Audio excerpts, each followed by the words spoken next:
The 12th round of sanctions against Russia aims to incrementally tighten measures in order to achieve desired outcomes in the ongoing conflict in Ukraine.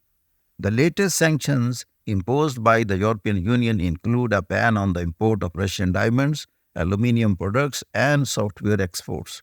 The key question now is whether these new sanctions will empower the G7 to weaken the Russian economy and compel a shift in its stance on Ukraine. This is the question we are going to answer in today's session.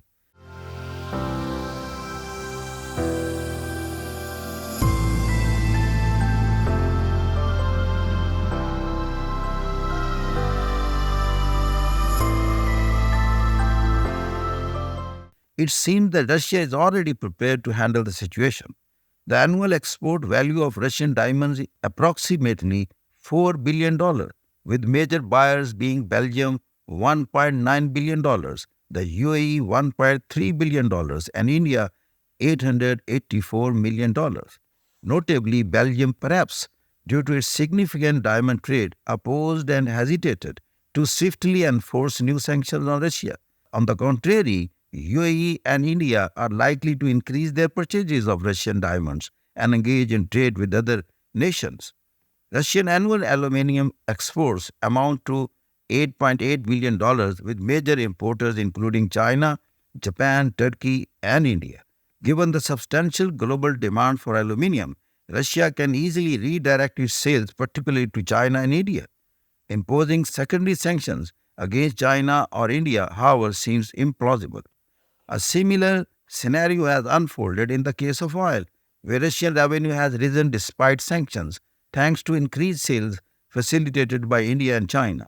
Surprisingly, European Union countries have illicitly imported more liquefied natural gas from Russia, surpassing pre-Ukraine war levels, despite the European Union's ban on gas.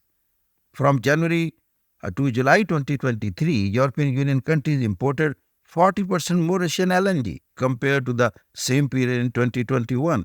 Even after the European Union ban, the top buyers of Russian fossil fuels until November 2023 were China for crude oil, followed by India and the European Union. China also led in coal imports from the European Union topped LNG imports. They emerged as the largest importer of Russian LPG and oil products, and the European Union, Turkey, and China were major recipients of pipeline gas during this period.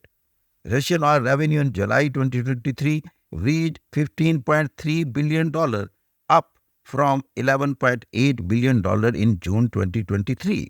Given these circumstances, the next logical step for the G7 may involve stringent enforcement of sanctions, particularly addressing the illegal import of LNG by the European Union and considering the secondary sanctions. However, achieving the desired impact of sanctions appears less likely due to the interconnectivity of the global economy and Russia's influence in China, India, the Middle East, and several African countries through the BRICS platform.